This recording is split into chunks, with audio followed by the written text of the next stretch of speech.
video, I will be discussing with you the concept of producer equilibrium. Producer equilibrium concept बहुत ही simple और easy है। अगर आपने revenue और कॉस्ट कंसेप्ट अच्छी तरीके से समझा होगा तो आपको ये कंसेप्ट प्रोड्यूसर इक्विलिब्रियम का इजीली समझ लग जाएगा। अगर आपको नहीं आता ये कंसेप्ट तो मैंने इन दोनों कंसेप्ट्स के ऊपर ऑलरेडी वीडियो बनाई हुई है, डिस्क्रिप्शन बॉक्स में इसका लिंक स्पेसिफाई कर दिया। आप वहाँ से पहले ये दोनों कंसेप्ट अच्छी तरीके से समझ लो, फिर ही आपको प्रोड्यूसर इक्विलिब्रियम कंसेप्ट समझ लगेगा। क्योंकि इस वीडियो में मैं मोस्टली रेवेन्यू और कॉस्ट के कुछ टर्म्स यूज करूंगी। अगर आपको वो टर्म्स के बारे में नॉलेज नहीं होगी तो आपको प्रोड्यूसर इक्विलिब्रियम कुछ समझ नहीं लग पाएगा। ठीक है, वैसे ये कंसेप्ट बहुत सिंपल है। ठीक है, अब हम शुरू करते हैं इस वीडियो को।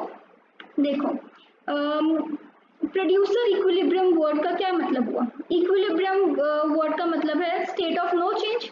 सो प्रोड्यूसर किस टाइम पे इक्विलिब्रियम सिचुएशन पे होता है? वो उस टाइम पे इक्विलिब्रियम सिचुएशन पे होगा जहाँ या तो उसको जब मैक्सिमम प्रॉफिट्स हो रहे होंगे तब वो इक्विलिब्रियम पे होगा, या उसको मिनिमम लॉसेस होंगे तब भी वो इक्विलिब्रियम सिचुएशन पे होगा।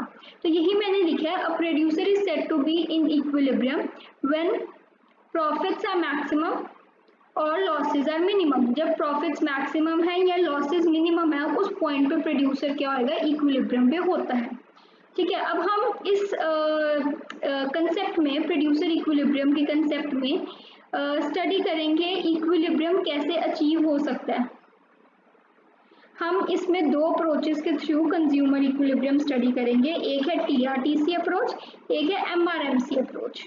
ठीक है, ये दो अप्रोचेस के हेल्प से हम प्रोड्यूसर की इक्विलिब्रियम पोजीशन मेंटेन कर सकते हैं या अचीव कर सकते हैं। देखो, TRTC अप्रोच, TR था रेवेन्यू का कंसेप्ट, TC था कॉस्ट का कंसेप्ट, फिर MRMC अप्रोच, MR था रेवेन्यू का कंसेप्ट, MC था कॉस्ट का कंसेप्ट। इसीलिए मैं बोल रही हूँ कि रेवेन्यू और कॉस्ट का कंसेप्ट अच्छी तरीके से समझ लेना, फिर ही आपको प्रोड्यूसर इक्विलिब्रियम समझ लगेगा। तो मैं थोड़ा सा ओवरव्यू दे देती हूँ। इस वीडियो में हम क्या सीखेंगे? इस वीडियो में सीखेंगे कि प्रोड्यूसर जो है किस पॉइंट पे इक्विलिब्रियम की सिचुएशन अचीव करता है। ठीक है, वो हम किस तरीके से सीखेंगे। एक हम सीखेंगे TRTC अप्रोच के हेल्प से कि प्रोड्यूसर किस पॉइंट पे इक्विलिब्रियम पे होता है। दूसरा हम सीखेंगे MRMC अप्रोच से। ठीक है, अब मैं पहले आपके साथ डिस्कस करती हूँ TRTC अप्रोच।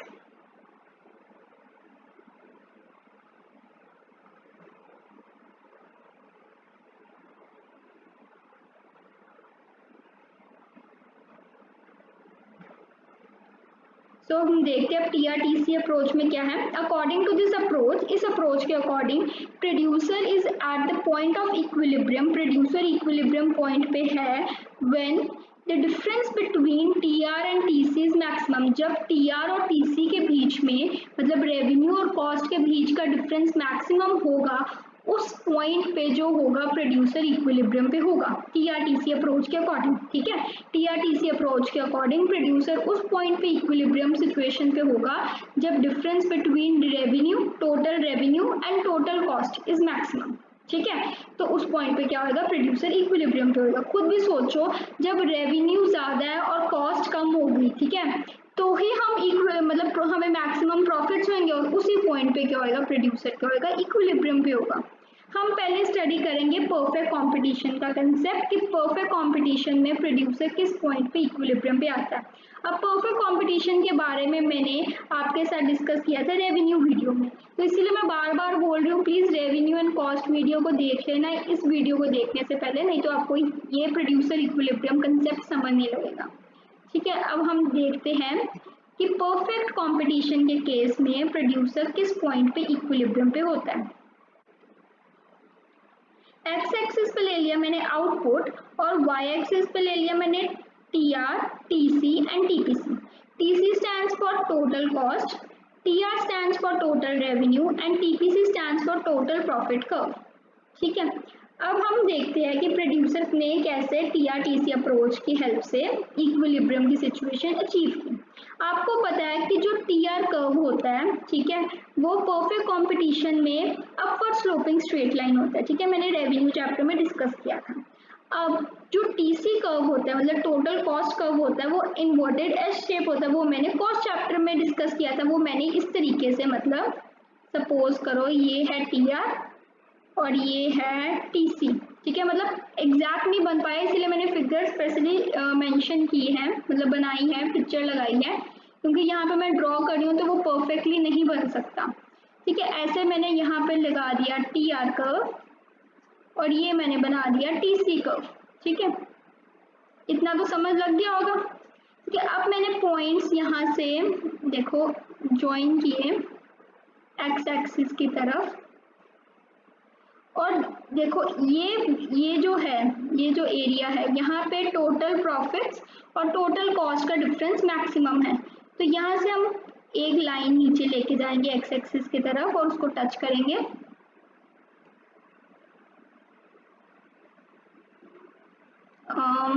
बन नहीं पाई ठीक तरीके से, दोबारा से एक बार बना के कोशिश करती हूँ।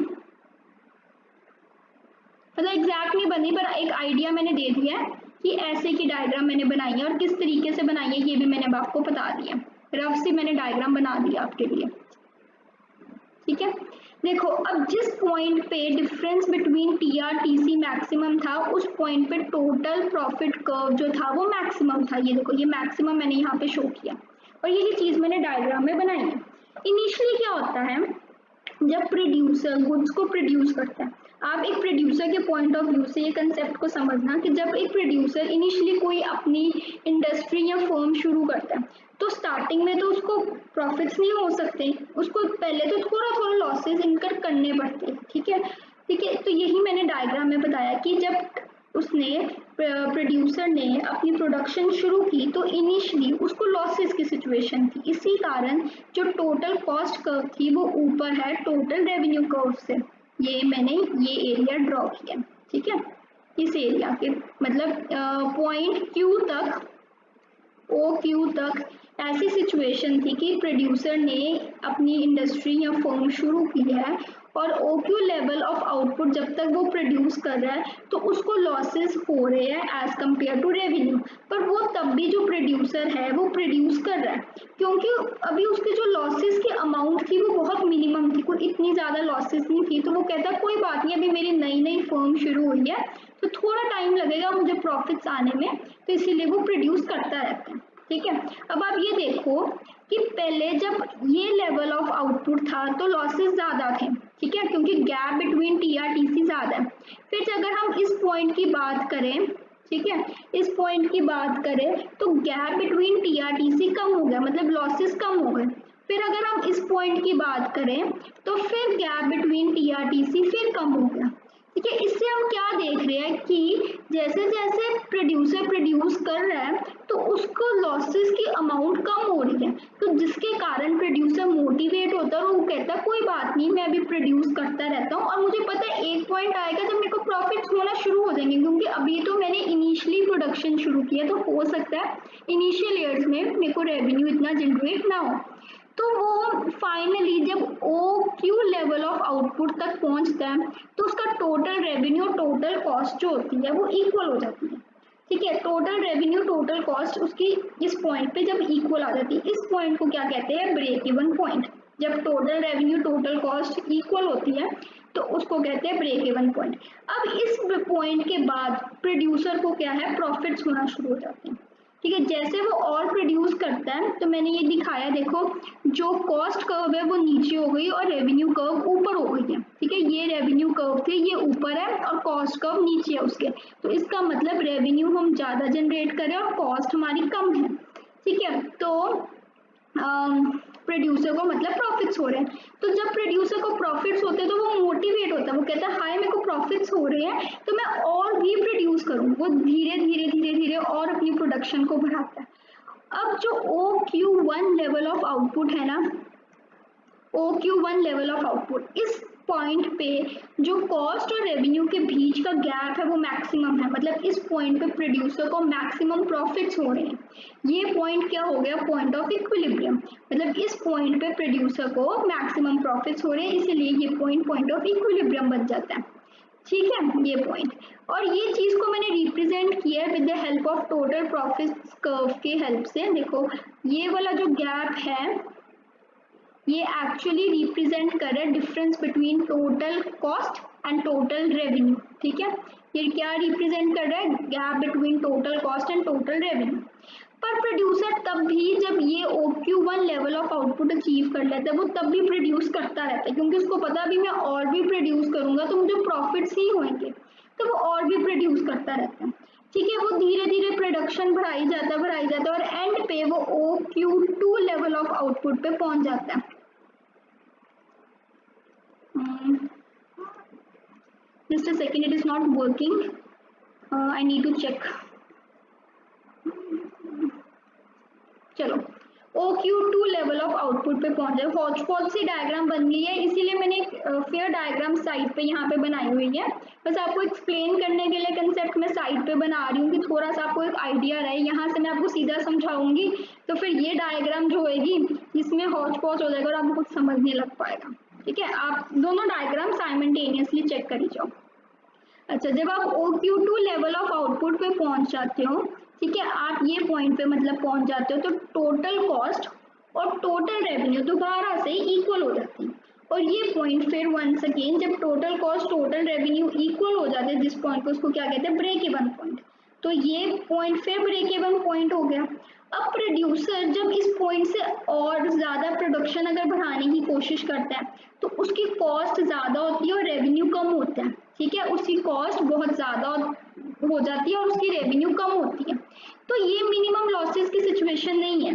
तो एक रैशनल प्रोड्यूसर कभी भी ये सिचुएशन नहीं चाहेगा अपनी जिंदगी में, इसीलिए वो इस पॉइंट पे मतलब OQ2 लेवल ऑफ आउटपुट पे अपनी प्रोडक्शन बंद कर देता है, वो इससे ज्यादा आगे नहीं बढ़ता। ठीक है, ये हमने आपको समझाया इन केस ऑफ परफेक्ट कंपटीशन में कि प्रोड्यूसर इक्विलिब्रियम कैसे अचीव होता है। इनिशियली क्या हुआ, मैं एक सम अप कर देती हूँ, एक आइडिया आपको दोबारा से दे देती हूँ। इनिशियली क्या हुआ, जब प्रोड्यूसर ने प्रोडक्शन की तो उसका जो कॉस्ट थी वो ज़्यादा थी एज कम्पेयर टू रेवेन्यू, और उसको मिनिमम लॉसेस की सिचुएशन हो रही थी। इसी कारण प्रोड्यूसर जो है वो धीरे धीरे वो कहता है कि कोई बात नहीं, अगर मुझे मिनिमम लॉसेस भी हो रहे हैं तो मैंने अभी अभी नई फर्म शुरू की है, तो कोई बात नहीं, मैं थोड़ी सी अभी और प्रोडक्शन बढ़ाता हूँ और देखता हूँ शायद मेरे प्रॉफिट्स हो जाए कुछ पॉइंट के बाद। तो जैसे जैसे वो प्रोडक्शन को बढ़ाता है तो एक पॉइंट ऐसे आता है जब TRTC इक्वल हो जाते हैं और उस पॉइंट को कहते हैं ब्रेक इवन पॉइंट। उस पॉइंट के बाद प्रोड्यूसर की जो रेवेन्यू होती है वो ज्यादा हो जाती है और कॉस्ट क्या होती है, कम हो जाती है, जिसका मतलब उसको प्रॉफिट्स हो रहे हैं। उसको प्रॉफिट्स हो रहे हैं तो वो बहुत खुश होता है, वो प्रोडक्शन को और भी इंक्रीज करी जाता है। जैसे वो प्रोडक्शन को इंक्रीज करी जाता है दिन प्रतिदिन, तो वो एक इस सिचुएशन पे आ जाता है जहाँ पे TR और TC का जो गैप है वो मैक्सिमम हो जाता है, और उस मैक्सिमम पॉइंट को वो एक्चुअली हम कह सकते हैं पॉइंट ऑफ इक्विलिब्रियम। पर प्रोड्यूसर इस पॉइंट को अचीव करने के बाद भी प्रॉफिट्स को आउटपुट को बढ़ाता है, क्योंकि उसको पता है कि अभी भी उसकी प्रॉफिट्स वो और भी अचीव कर सकते हैं। तो वो फिर OQ से OQ2 पॉइंट ऑफ पे पहुंच जाता है। ठीक है, अब फिर OQ2 पॉइंट पे जब वो पहुंचता है तो उस पॉइंट पे फिर TRTC जो है वो इक्वल हो जाते हैं, मतलब ब्रेक इवन पॉइंट हो जाता है। अगर प्रोड्यूसर OQ2 पॉइंट से आगे प्रोडक्शन को बढ़ाएगा तो उसको लॉसेस बहुत ज्यादा इनकर करने पड़ते हैं। ठीक है, और लॉसेस तो प्रोड्यूसर कभी भी नहीं जाएगा जिंदगी में, इसीलिए वो OQ2 लेवल ऑफ आउटपुट पे जाके अपनी प्रोडक्शन को क्या करता है, रोक देता है। तो ये मैंने आपको समझाया परफेक्ट कंपटीशन का कंसेप्ट। नेक्स्ट मैं समझाऊंगी how to achieve producer equilibrium in case of imperfect competition. अब मैंने रेवेन्यू चैप्टर में आपको बताया था concept of monopoly and monopolistic. ठीक है, तो बेसिकली इम्परफेक्ट कंपटीशन में मोनोपोली और मोनोपोलिस्टिक दोनों कंसेप्ट्स आते हैं। अगर आपको बोल दिया कि आप समझाओ प्रोड्यूसर इक्विलिब्रियम की सिचुएशन अंडर इम्परफेक्ट कंपटीशन, मतलब वो आपसे पूछ रहे हैं कि मोनोपोली मोनोपोलिस्टिक के केस में प्रोड्यूसर इक्विलिब्रियम कैसे अचीव होगा।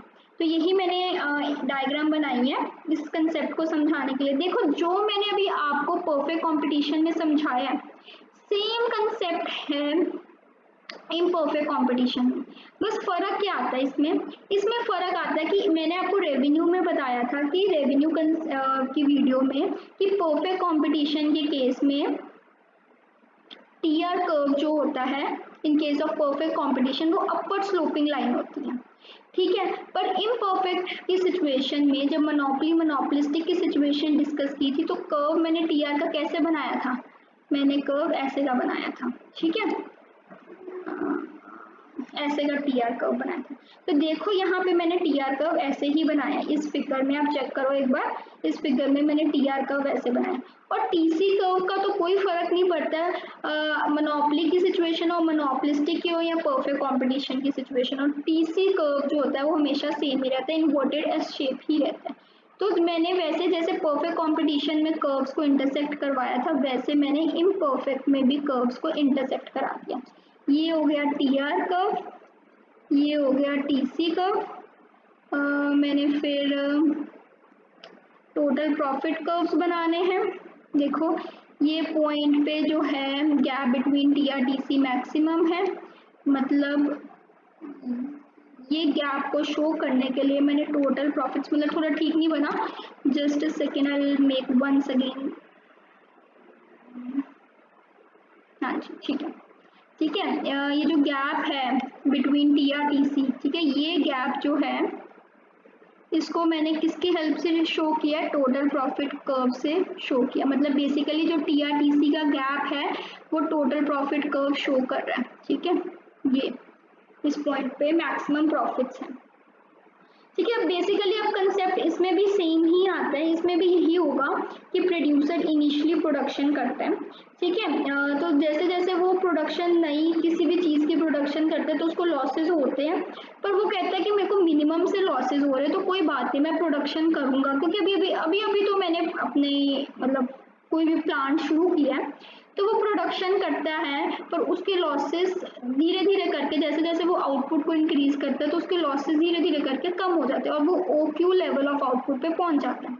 जैसे वो OQ, प्लीज जो मैं बोल रही हूँ वो आप डायग्राम के साथ देखो, डायग्राम की तरफ देखो तो आपको सब समझ लग जाएगा कि मैं क्या एक्चुअली एक्सप्लेन करना चाह रही हूँ, ठीक है। जैसे वो OQ लेवल ऑफ आउटपुट तक पहुंचता है तो वो देखता है कि उसका TR और TC एक पॉइंट पे आके इक्वल हो गया और उस पॉइंट को क्या कहते हैं, ब्रेक इवन पॉइंट, ठीक है। उस पॉइंट के बाद क्या होता है, प्रोड्यूसर को प्रॉफिट्स होना शुरू हो जाते हैं, क्योंकि उसके जो रेवेन्यू है वो ज़्यादा है, रेवेन्यू कर्व बेसिकली ऊपर है और कॉस्ट कर्व नीचे है, तो उसको प्रॉफिट्स होते हैं, तो वो बड़ा खुश होता है और वो प्रोडक्शन को धीरे धीरे करके इंक्रीज करता है।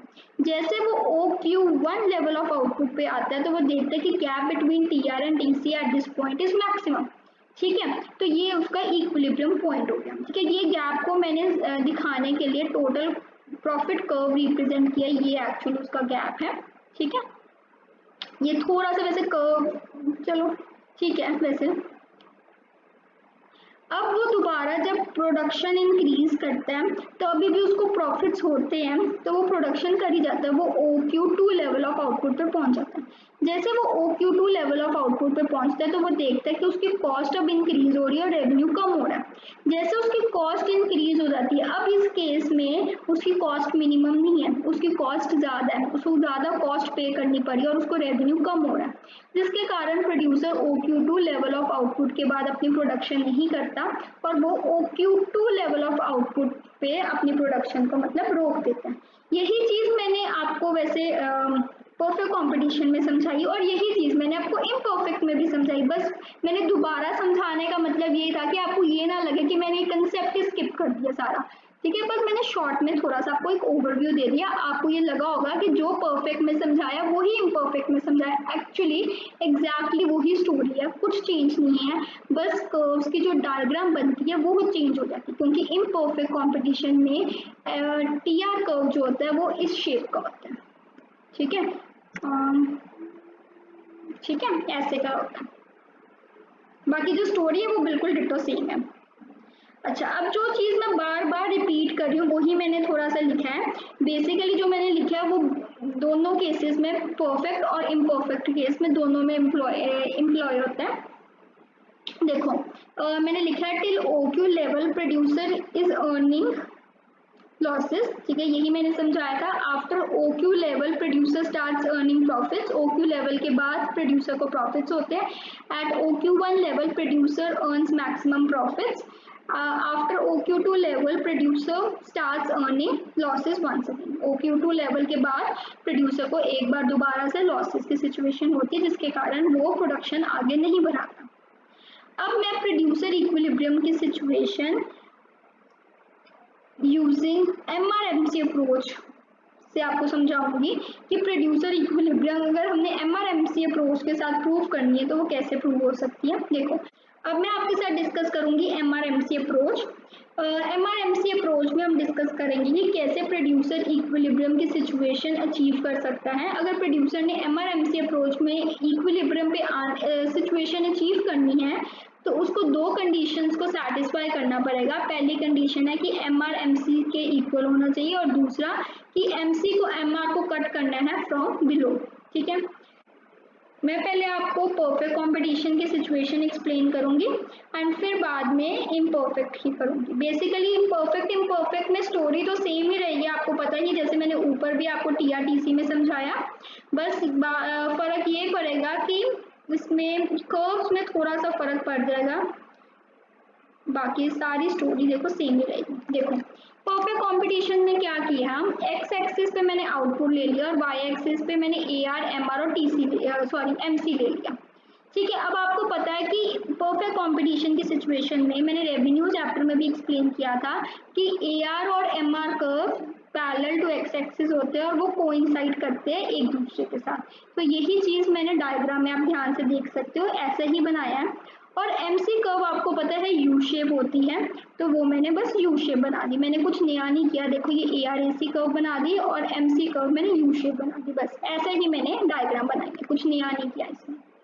ठीक है, तो इनिशियली जब प्रोड्यूसर प्रोडक्शन करता है, ठीक है, तो आपको जैसे मैंने ऊपर बताया, जब वो नई कोई चीज प्रोड्यूस करता है तो उसको मिनिमम लॉसेस की सिचुएशन इनकर करनी पड़ती है। देखो क्यों इनकर, ये चीज आप डायग्राम में भी देख सकते हो। देखो, MC कर्व ऊपर है और MR कर्व, AR कर्व जो है वो नीचे है। ठीक है, MC कर्व ऊपर है और AR कर्व, MR कर्व नीचे है। तो इससे क्या मतलब होता है, मतलब कॉस्ट ज्यादा है और रेवेन्यू कम है तो लॉसेस की सिचुएशन है और इस पॉइंट पे प्रोड्यूसर को मिनिमम लॉसेस इनकर करने पड़े। तो वो नई प्रोडक्शन करता है, किसी चीज को नया प्रोड्यूस करता है, तो वो कहता है कोई बात नहीं, अभी अभी मैंने कुछ नया प्रोडक्शन शुरू किया है तो मैं अभी प्रोड्यूस करूंगा, शायद थोड़ी देर के बाद मेरे को प्रॉफिट्स होना शुरू हो जाए। ठीक है, जैसे जैसे वो आउटपुट बढ़ाता है तो वो OQ लेवल पे पहुंच जाता है। जैसे वो OQ लेवल पे पहुंच जाता है तो उस पॉइंट पे और MR कर्व इक्वल हो गए। ठीक है, अब आप बोलोगे MC और MR कर्व इक्वल हो गए तो मतलब ये इक्विलिब्रियम की सिचुएशन आ गई। सॉरी, ये इक्विलिब्रियम की सिचुएशन नहीं आई। देखो, मैंने आपको अभी बताया कि MRMC अप्रोच में अगर इक्विलिब्रियम के पॉइंट पे आना है तो दो कंडीशंस को सेटिस्फाई करना पड़ेगा। पहला, MRMC के इक्वल होना चाहिए, पहला सिचुएशन तो चलो हो गई फुलफिल, पर दूसरी सिचुएशन भी तो इक्वली इंपॉर्टेंट है। दूसरी सिचुएशन है कि MC MR को कट करेगी फ्रॉम बिलो, पर इस केस में MC MR को कट करिए फ्रॉम अबव, तो ये सिचुएशन तो इक्विलिब्रियम की सिचुएशन नहीं हो सकती। ठीक है, तो जैसे ये सिचुएशन इक्विलिब्रियम की सिचुएशन नहीं हो सकती तो प्रोड्यूसर ऑब्वियसली और भी प्रोडक्शन करेगा, तो वो प्रोडक्शन को धीरे धीरे करके बढ़ाता है। तो वो देखता है कि जैसे वो OQ लेवल से आगे प्रोडक्शन करता है तो उसको प्रॉफिट्स होना शुरू हो जाते हैं और उसकी जो कॉस्ट है वो कम हो जाती है। क्यों कॉस्ट कम होती है, क्योंकि जो MR कर्व है वो देखो ऊपर है और MC कर्व जो है वो नीचे है। तो इससे क्या डिपिक्ट हो रहा है कि रेवेन्यू ज्यादा और कॉस्ट कम है और प्रोड्यूसर को प्रॉफिट्स हो रहे हैं। तो प्रोड्यूसर को प्रॉफिट्स होता है तो वो बहुत खुश होता है और वो धीरे धीरे करके अपनी और प्रोडक्शन बढ़ाता है ताकि उसको लगे, इस कारण वो बढ़ाता है क्योंकि उसको होता है कि वो और भी प्रॉफिट्स अचीव कर सके। जैसे जैसे वो और प्रोडक्शन बढ़ाता है तो वो OQ1 लेवल ऑफ आउटपुट पे पहुंच जाता है, मतलब वो E पॉइंट पे पहुंच जाता है। E पॉइंट पे क्या होता है, इक्विलिब्रियम की सिचुएशन मीट हो जाती है। वो क्यों मीट होती है, क्योंकि इस पॉइंट पे एक तो MR MC के इक्वल भी है और दूसरा MC MR को कट करता है फ्रॉम बिलो। ठीक है, तो ये पॉइंट हो गई इक्विलिब्रियम की सिचुएशन OQ1 लेवल पे। अगर प्रोड्यूसर OQ1 लेवल से आगे प्रोडक्शन को बढ़ाता है तो वो देखता है कि MC ज्यादा हो गया और MR कम हो गया। अब इस केस में उसको दोबारा लॉसेस की सिचुएशन होगी। अब प्रोड्यूसर कभी भी लॉसेस को तो चाहेगा नहीं और इस पॉइंट पे OQ1 लेवल ऑफ आउटपुट के बाद जो उसके लॉसेस होते हैं वो मिनिमम भी नहीं होते, वो काफी ज्यादा होते हैं। तो प्रोड्यूसर OQ1 लेवल पे अपनी प्रोडक्शन को रोक देता है और आगे अपनी प्रोडक्शन को नहीं बढ़ाता। ठीक है, ये कंसेप्ट था इन केस ऑफ परफेक्ट कंपटीशन। अब हम डिस्कस करेंगे इन केस ऑफ परफेक्ट अब हम डिस्कस करेंगे इम्परफेक्ट कंपटीशन के केस में कि प्रोड्यूसर इक्विलिब्रियम कैसे अचीव होता है।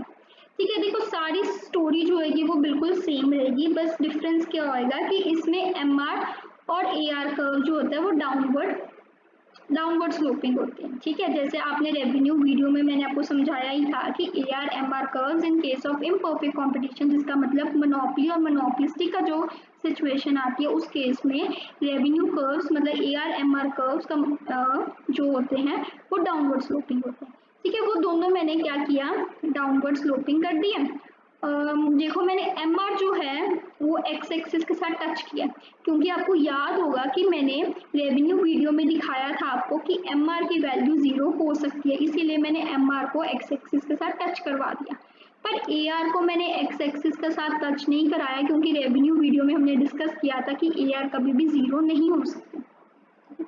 और बचा एमसी कर्व तो यू शेप होता है, बस आपने यू बनाना है। तो आपका ऐसे की डायग्राम मैंने जो यहाँ पे डायग्राम बनाई थी वही मैंने ये साइड पे डायग्राम बना दी रफ सी।